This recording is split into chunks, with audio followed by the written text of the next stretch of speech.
All right. Thank you, and everyone, for joining the Internet of Value Foundation New York, episode 146.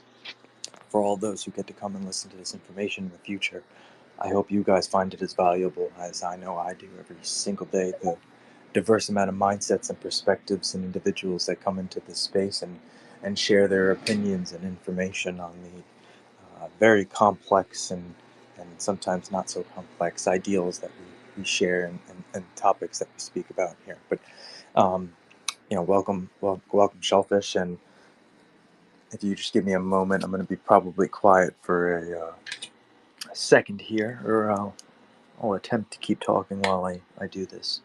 Um, I am recently got home from work myself, so I'm still making something for myself to get some nutrition from, although we don't get much nutrition from the food that we eat today, but get something down um, while I get some information to put on the topic above, which I got this particular title,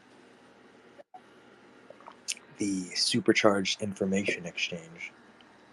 Added quantum to it myself, but I got the title from someone I enjoy following on X, and someone I think that shares some great information, and I thought why not make it the title of the space today? So, Supercharged Information Exchange. It's going to be the topic, including things like distributed ledger technology. Why does DLT pair so well with a quantum exchange information system? And maybe some of the short-term benefits that we're going to see come from these symbiotic relationships, from the symmetries of computational abilities. So yeah, give me 1 second here, and I will. I'm gonna grab some stuff to put up top.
Shellfish, if you're not feeling well, you don't have to come up. Don't even worry about it.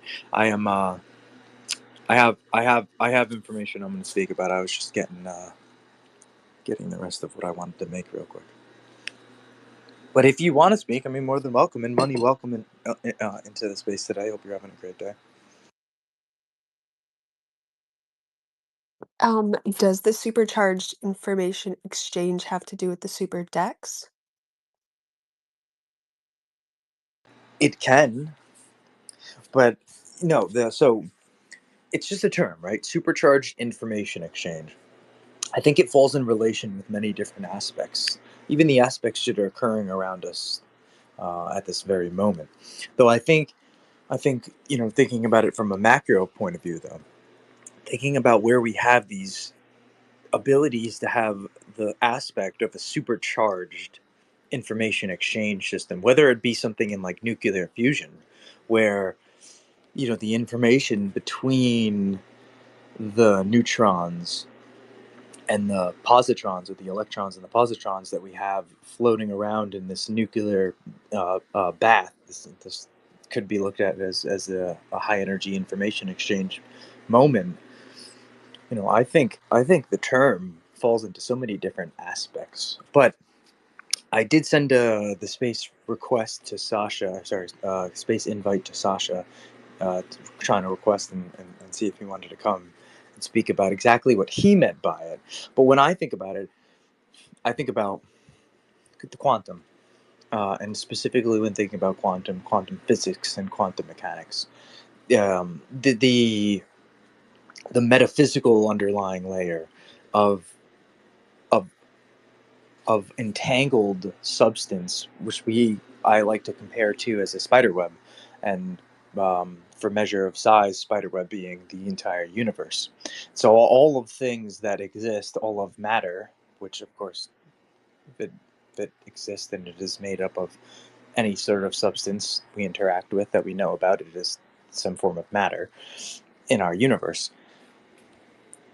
The entangled nature of this particular source of information, of this source of ability to have a supercharged exchange of information. This is when we think about two different states being entangled in the same symmetries and being able to have a relation to each other.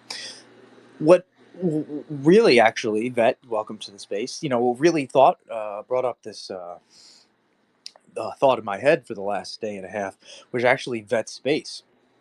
It was right at the beginning of Vet Space where we had brought up intergalactic communications. And how would something like that, you know, obviously doesn't exist at this moment publicly, but how would something like that exist, right? And so I brought up to Scamps, of course, at that moment, if he had seen any sort of tests or aspects of papers written from any of the prominent schools that have been like Cambridge and Harvard and stuff that have been studying quantum communication, and even the Department of Energy's um, science Office of Science labs, where they've done these different quantum communication tests so far.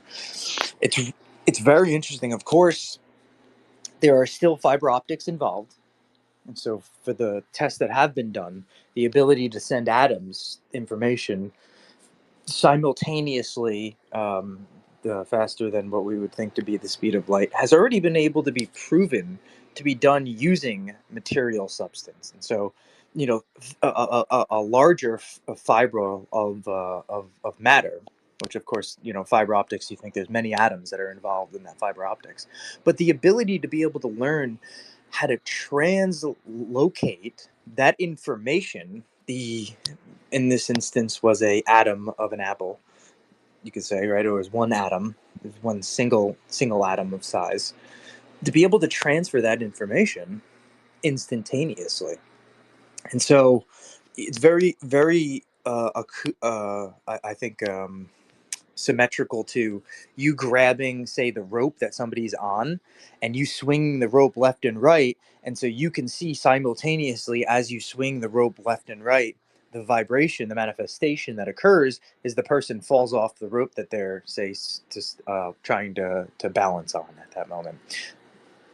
In this instance, the rope is the universe. And so we're trying to, of course, understand if we grab the rope here and we shake it left and right, the fiber optics wire being this instance the material that was used to kind of imitate a very short distance measurement of that. Yeah, it being already tested to be proven to be possible. So I was looking at the visualization videos on spinners and how you had a two-dimensional plane of a line going across, and how when you sent the information from left to right, it would just um, appear on the other side of the line or the string. But as you added multiple dimensions, it was more of not a sphere, a cylinder. So it was actually more of a loop. Um, and just took me down the rabbit hole with all the quantum gates, and uh, it was quite interesting. So I don't know. I digress. I apologize if I kind of took the conversation in the wrong direction.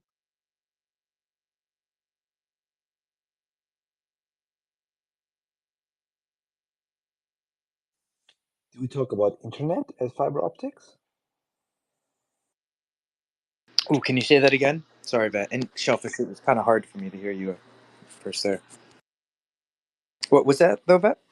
Oh, I said, because I think Shelly is sick, so she cannot speak loud.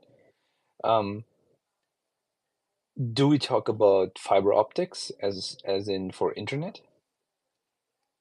Yeah, fiber optic. So it was the same fiber optic cable that was used that we use that transports internet. It depends on where you live. Actually, not all places in the United States have fiber optics. I would love to have some. I mean, quantum internet would be without fiber optics, but with quantum entanglement or something like that. That would make like 1 million transactions per second on XRP Ledger very realistic, actually, right? Something like that. Can Yeah, someone but pitch then it that? would all be centralized. It would be, it would just be too centralized, right? Like you could go to Tiger Yes. Beetle, right? We could do 10 million transactions per second, but it's all running off of one database, and it's like not very decentralized. Yeah, let alone quantum computers. Um, the mechanical operations in which the measurements of that, depending on if you're measuring atoms or you're measuring supercharged photons, um, it's really linear. I don't know why I always do that. Linear algebra, and yes. So I mean, there's very specific task-driven things that you'll be able to, from an information standpoint, do. But when we talk about this is why like quantum entanglement is so powerful. So when we talk about understanding the superposition of different particles that we could then entangle, if we could make them vibrate at the same symmetries, very similar to if you think about like an oscillator. You know how like you have an oscillation machine, and it starts with one object beginning the interaction of movement, and then the symmetry that then comes from all the other interactions of movement make it seem like it's one thing, yet it's many things that are all interacting. Just it's this relation of vibration or frequency. Um, very very very similar to that. Now the other end of that is that all of this means absolutely nothing if you don't have like a syntax language on a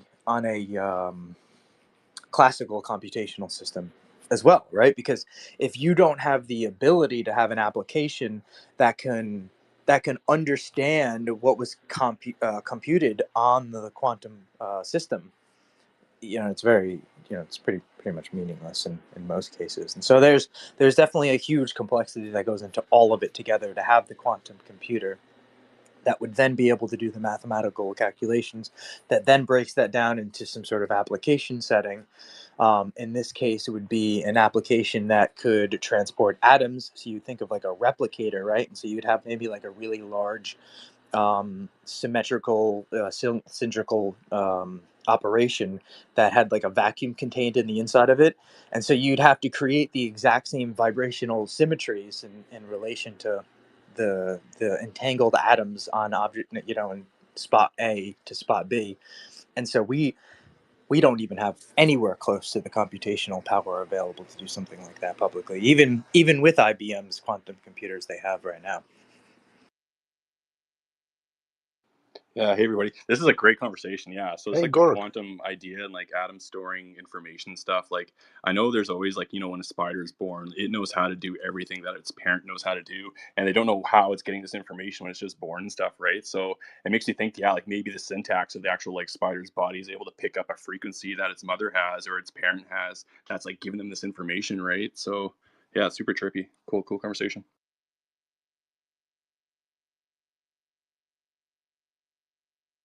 Oh, I love that. And sorry, I'm swallowing. And I'm going to touch on it because I think this is a really great example of quantum entanglement in a different symmetrical way, though. And so you think about it from an awareness standpoint. You not being yet just you being 44 trillion you that is always changing and interacting with other yous, atoms, right?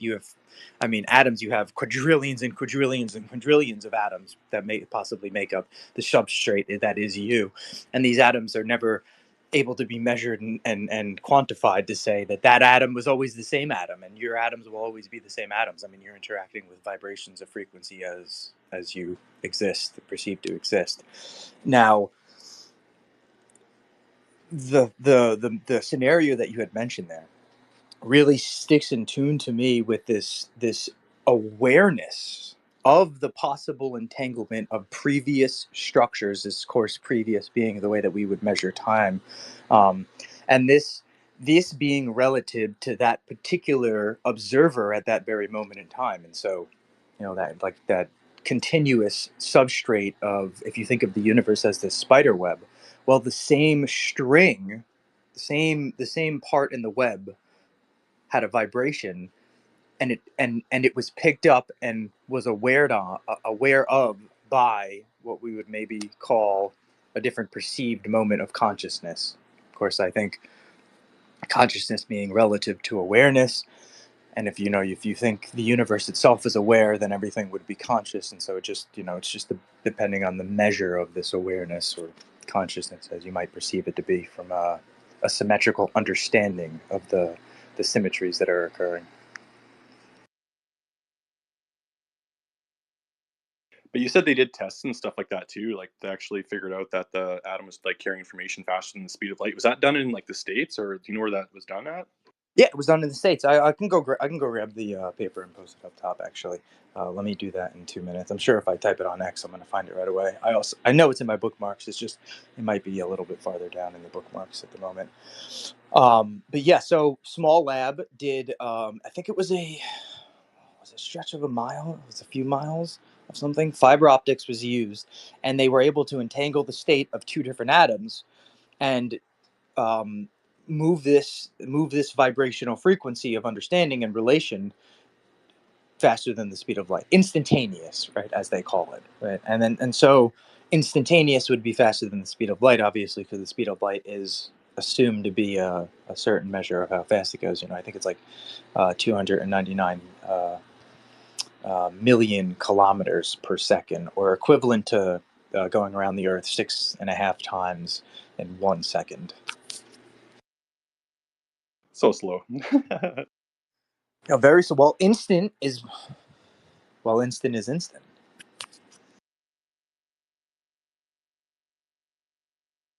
And of course, that's an assumption. It's something we talked about in the space the other day, but it's something interesting when you think about science or math in general, or measure of light. All these symmetries that we think in an objective kind of way. It's really all based on assumptions.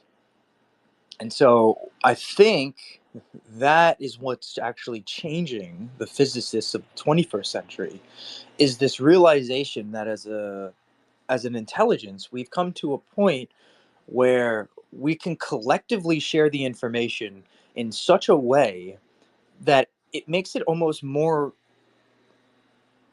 difficult to lie to ourselves.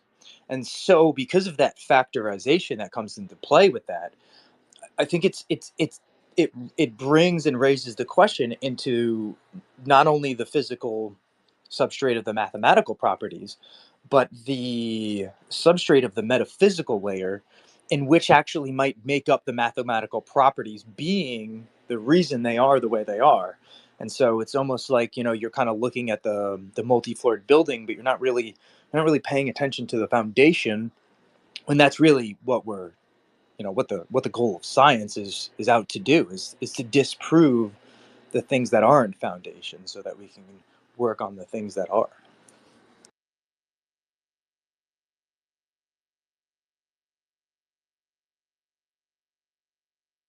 Yeah, and feel free, anybody who in the audience, hit the request. Feel free, guys, to come up if you guys want to talk on the topics so far that we've been speaking on, or have your own thoughts, or want to steer the direction in a different direction. Of course, as long as it's not too far off the path, I have no issue with it. It's probably going to be a quick space too. I'll probably keep it open for another 20 or 30 minutes or so. Yeah, actually, you know what? Let me get that. If you want to jump in, anybody else, Gork or Shellfish or Vet, real quick. I'm gonna go get the that post that I was speaking about. Oh, Hey, Deb. I'm Sasha just jumped in. Sasha. Yeah, Don't worry. I saw him. Sasha, Where's the alien guy? I'm always asking for him. You gotta ping me next time he comes up. Honestly, you gotta send me. Say hey. he hasn't come in. He came into space ever since our last conversation. Okay. We can always invite him to forage.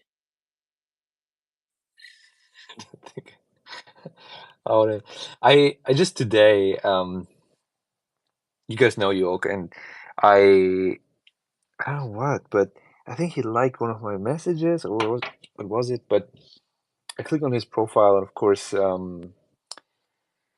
I remembered one of his posts back then,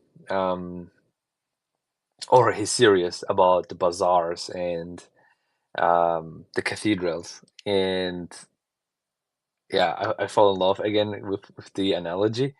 So people from back then, they know exactly the analogy, what it's applied to, but I think many people currently in the community don't know because they're maybe new or something. So I'm trying to reintroduce that because it's a really good analogy to the XRP ledger and what's out there. So just as a side note, I'm on the cathedral and bazaar arc now. Back at it.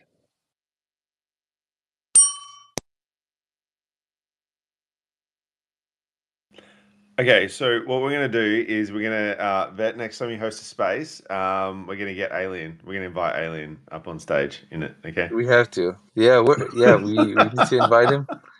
Special invite. Yeah.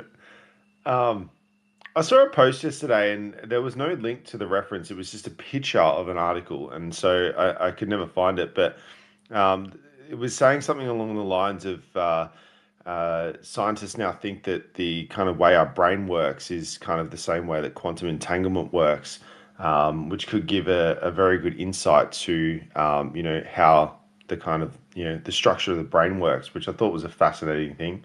I'll try and find the post again so I can bring it to the space.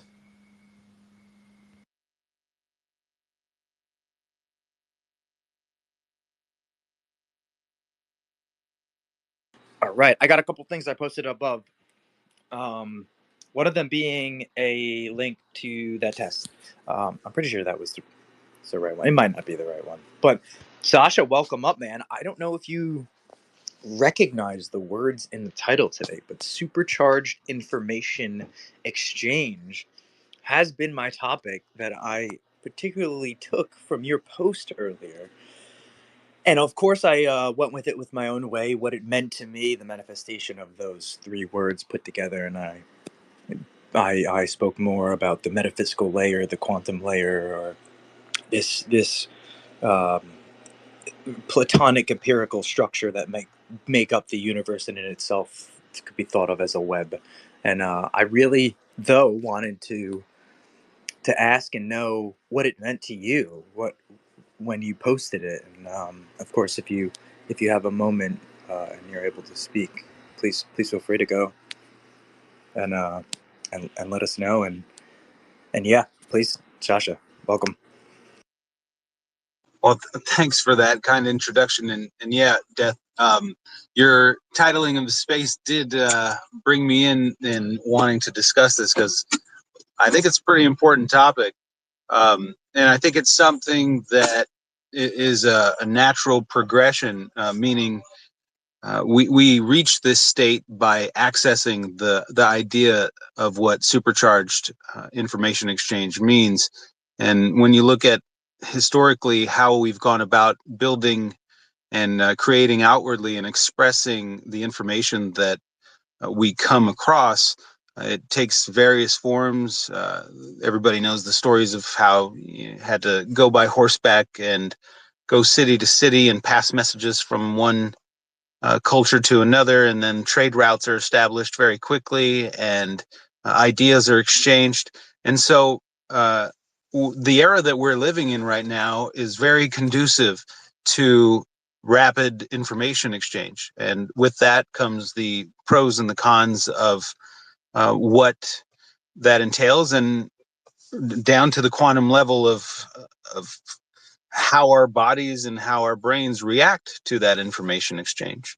So personally, when I posted that, I was experiencing a culmination of sorts, where a lot of the dots are connected, so to speak, and metaphorically.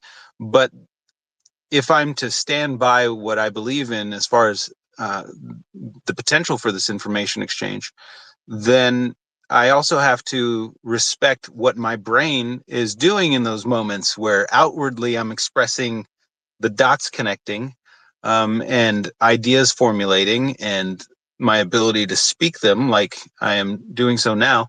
I also respect the potentiality in application for all of what that means. And that's essentially what supercharged information exchange means to me now, and meant to me when I posted it. It's the end result of these exchanges with people and concepts as well, and AIs and a range of other things that we can get into, where the follow up is continual, and it leads to more and more potential.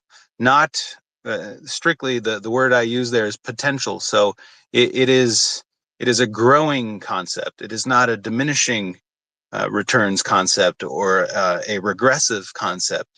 And I know that's a tough term to juggle around in technological lingo, but I strictly mean that we open up access to new potentials by exchanging information that contains a multitude of interpretations. And when in the right scenarios, those interpretations can be taken with and turned into applications. That doesn't mean apps on your phone necessarily. It means the one step forward is going to happen in congruence with the information that is exchanged. So it's a natural process. That's my take on it, at least, and I'm wrapping my head around it all metaphorically. But I'm very interested, my scientific mind is very interested in the range of applications for this sort of exchange. Oh, it was so beautifully said, Sasha, and I really appreciate you coming to this space and sharing your thoughts on it. And I think it's perfectly aligned with what you had just mentioned right beforehand, Dazzling, with this thought of the brain in and itself, or in reality, our bodies being a quantum computational system, a measurement system on a numerical scale in comparison to the properties that we perceive to have existing in front of us, and all of this information, I think, it is in within our grasps of being aware of. Of course, we are the information. How aware of it are we, though? And I think, going on to what you were saying, Sasha, I think that's exactly where we're leading to. And Dazzling, you got your hand up, though, man. Go ahead. Yeah, I found the article and I posted it in the Purple Pill. You can pin it if you want to or not, but if you don't want to go there, it's just in the comment section.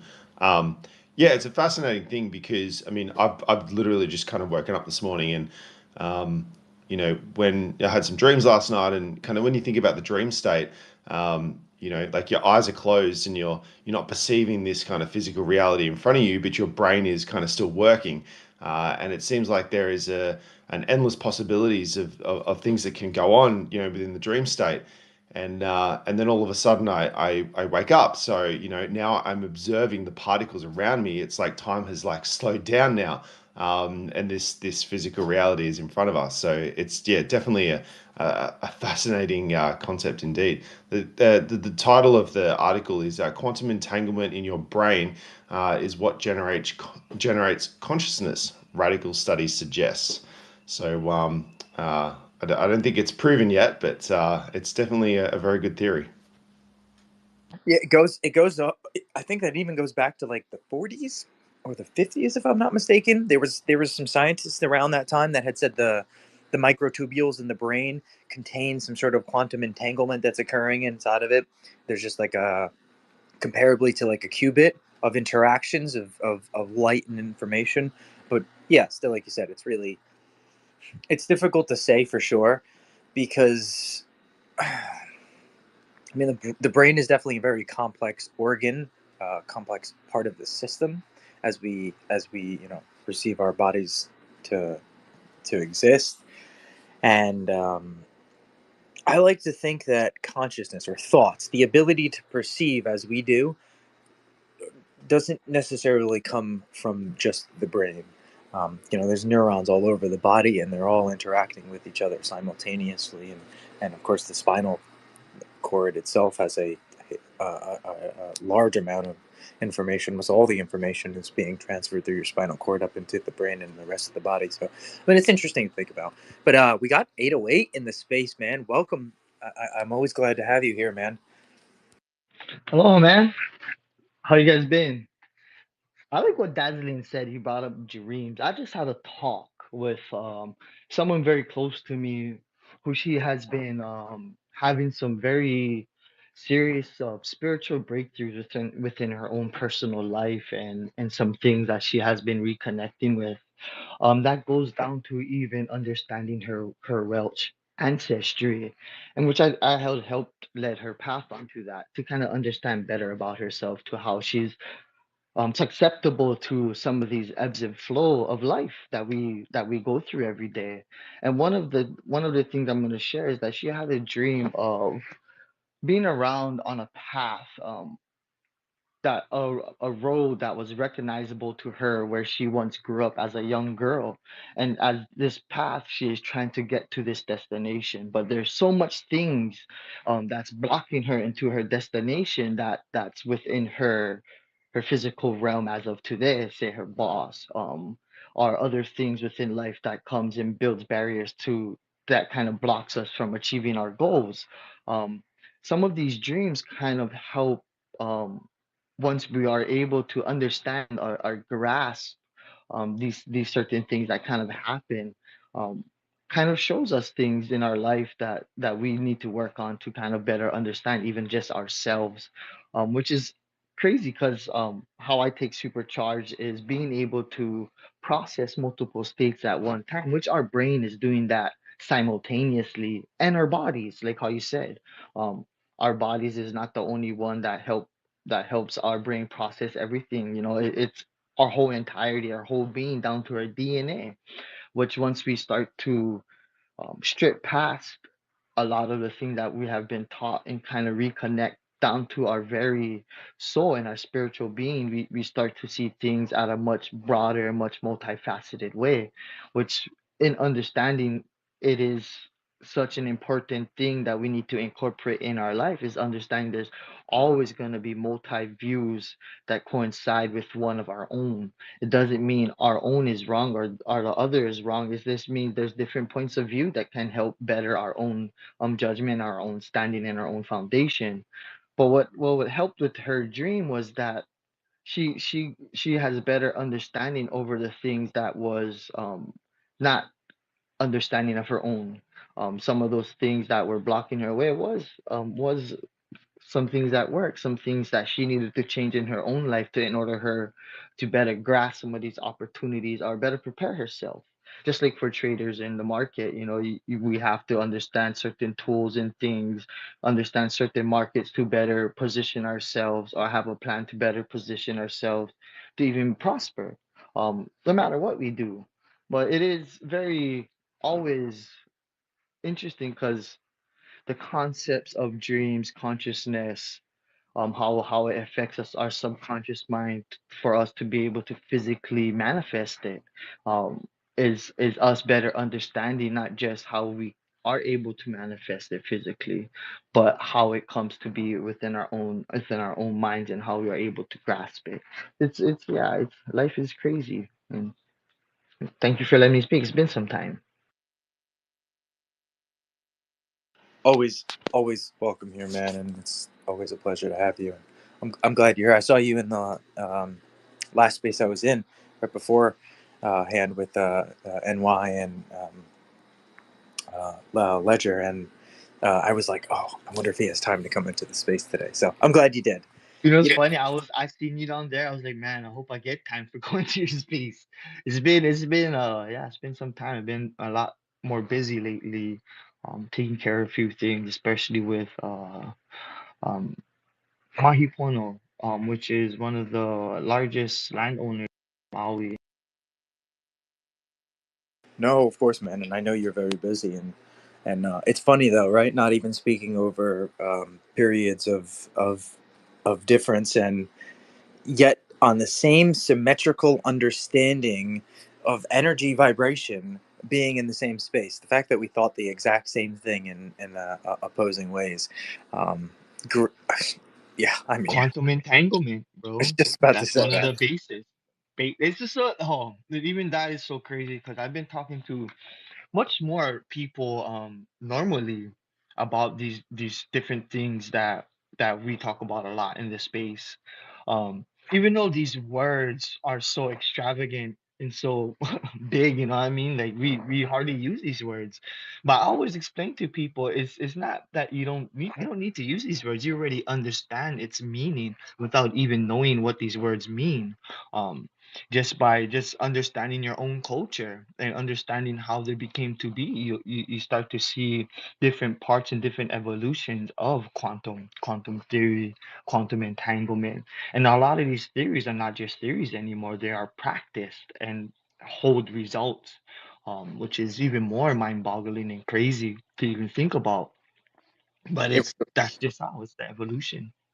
it really is, and something I posted in the space title a couple days ago um, was thinking about the future and how the future's possible interactions are specifically aligned with the the the moments that we are perceiving to have occur at this moment, and this um, um, retro um, oh man, I literally had the word, and I thinking about it like three times. I go ahead, Sasha, you do it, man, you do it. Well, it's I know what you're hinting at, and yeah, it's the saying used to be my reputation precedes me, or I've heard a lot about you. But the result of the information era that we live in, and also the ability to communicate um, as frequently as we have in concentrated bursts, which is pretty important, allows for that exchange to build, removed from our consistent. Like I've never shook your hand. We've never spent a day in a laboratory or exchanging ideas in person. However, there's a level of trust to where I know that some of the exchanges we've had have contributed to some of the interests that you've independently pursued, as they have with me as well. So then, when we reconvene in that full parabolic nature of like crossing each other's paths again in a space, the conversation and the exchange from retrocausal um, effects has caught up to this moment in time. And if we respect that and we maintain the integrity of it, then we have the ability to kind of just hop on that wave and ride it to where it takes us while contributing. So it's a very interesting process, and that's part of the supercharging, is that it does require the awareness and the participation, but it's happening regardless. So it really comes down to the level of input that the participants are interested in having, which I think is an amazing thing for communal growth, and the ability for us to exchange ideas on how we can improve different dynamics of our lives, all the way to the community level, and probably further, in very quick bursts of exchange, where some of the heavy lifting has been done not only by us but by mentors of years gone by, and like the previous speaker was mentioning, 808's the heritage and our historical like cultures and ancestors. So much of what they did in their time contributes to our ability to engage with this sort of phenomenon and this sort of experience now. so powerful, Sasha. And this, even the thought of the moment that we are having now, playing into the retrocausality of what would have been perceived to be the past, having to occur all the ways it did, for the diversity in the mindset, bringing up 808, right? The the woman that you know, her being able to come to this point where she has what we would call a spiritual awakening, and the diversity and understandings of awareness that she's able to acquire now because of all of this past tense information as we see it. I think cannot be understated how important it is. And then looking towards our future, how important this moment of the way that this causation of complexity is occurring, be a, a, a, a proponent of exactly understanding what this future may hold. And welcome I up. just want to say it's Sorry, go ahead. very important. I'm sorry, but it's very important for your health to really, really understand that our subconscious minds can even put up walls that even block us to even process information that makes us sick. When we are not in tune with our own bodies, having a strong spiritual sense, physical sense, and just having all that in tune, some people go on with life wondering why they're sick all the time.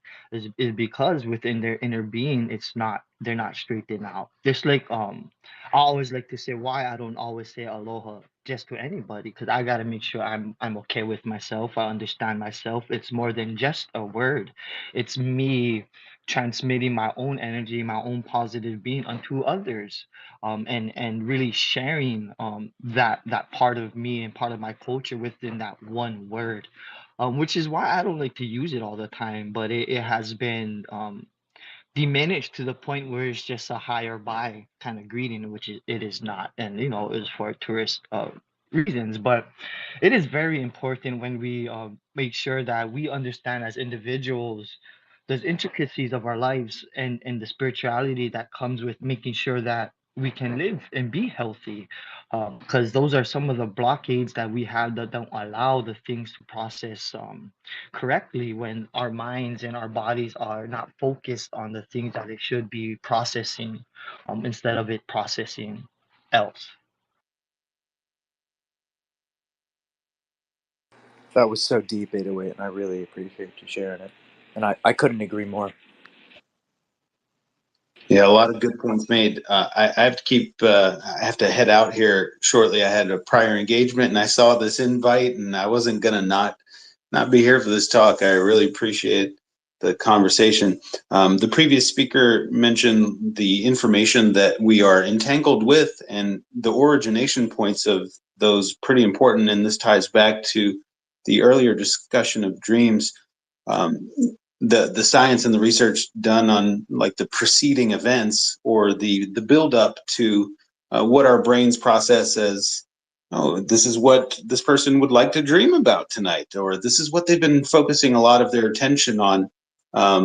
This is, of course, the subconscious layer of the brain having an awareness of its own that is going to ingest everything that we throw at it and process it, much like the digestive system does as well. And the output may be a tied loosely to what we dream about. And the research is only growing in the realm of that. So it substantiates everything that the previous speaker was just saying about how important it is to maintain that health, but even in a subconscious, like mental state, it's not relegated to physical, which is of prime importance as well, of course.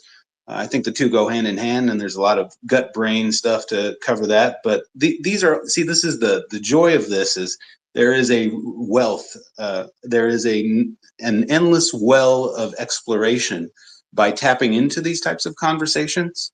And if we can establish a commitment to that, like groups like this have done for a consistent amount of time, then that in itself will be energized as a form of information exchange. So just the mere way that you congregate here with people on a routine basis and have these high level exchanges, that in itself is like another layer of information exchange for people to absorb and say, hey, I can do what I do in spaces with people that I live near or live with, or friends and family that I want to have these talks with as well.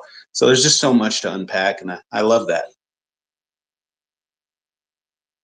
Well, I appreciate you for coming today, Sasha, and I started the space. Nobody was in it at first, and I was like, "You're gonna," I planned on doing like a quick 45-minute hour space. I thought I was gonna be the only one talking, and you guys come in here, each of you guys as individuals, and brought incredible information, diversity, and complexity to the conversation. So it's like I couldn't appreciate it more. And I couldn't also agree more that these conversations, the way that we share the information, can be so powerful to somebody who maybe is on that verge or that edge of having that spiritual breakthrough, like you mentioned, 808, or finally in tune, searching for some difference in information to be the key which unlocks the experience that they are able to access, that changes the perspective. So yeah, I couldn't agree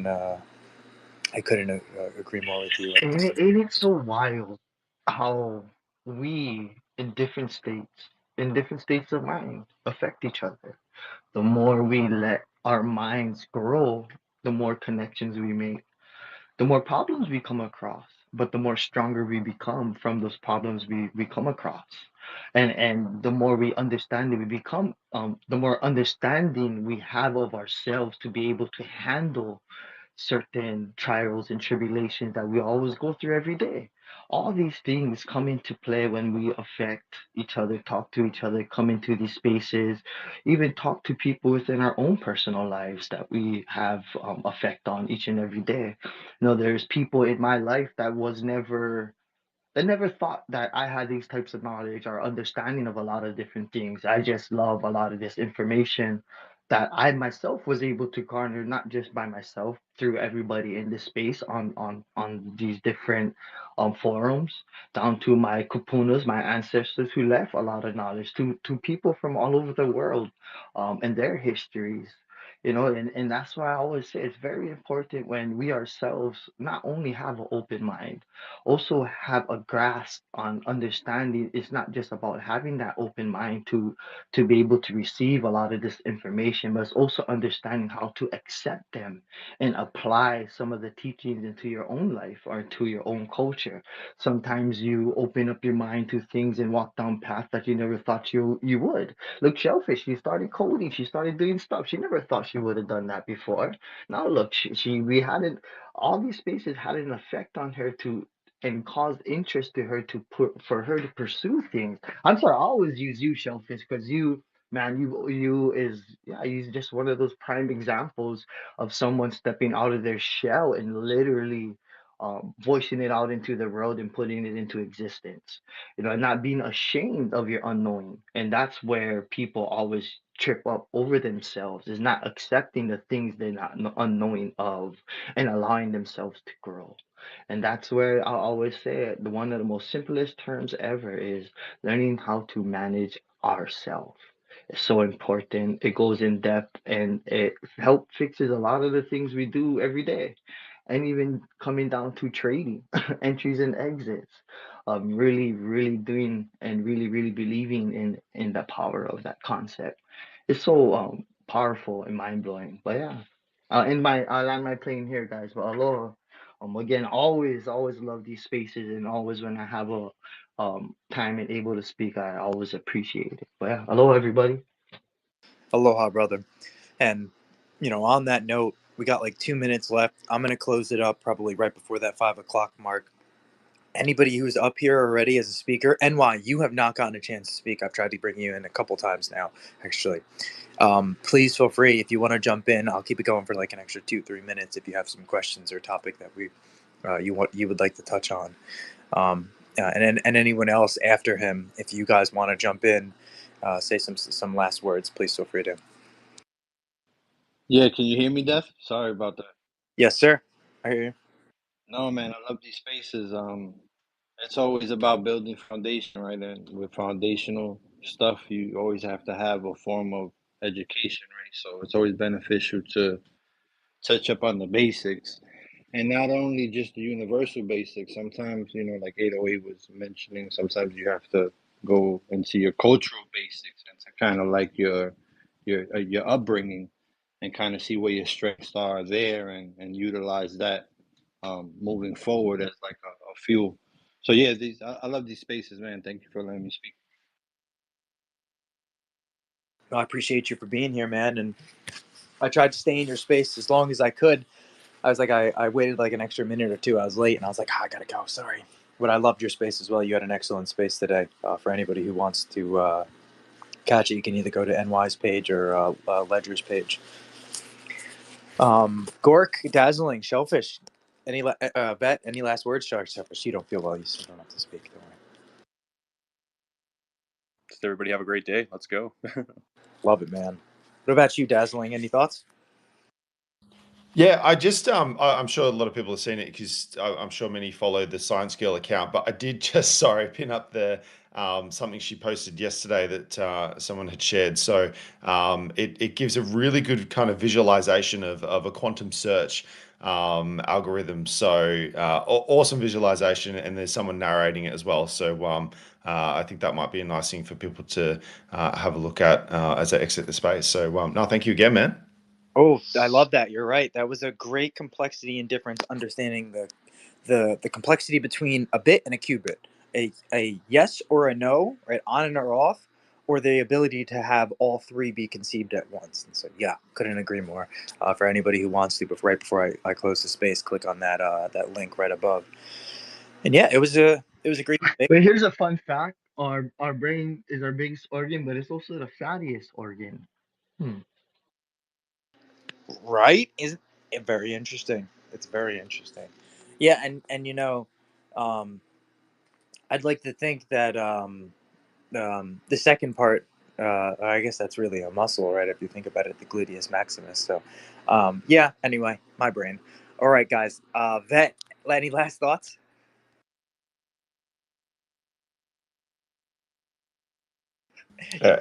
I'll speak for him. XRP to the moon. Cafe's best NFTs to Ledger. Yep, awesome. Cool. Beautiful. Well, I hope everyone has a great rest of the night and a great rest of the week. We'll be back Monday, 4 p.m. Eastern Standard Time next week. And I love you guys. Hope everyone has a lovely rest of the night.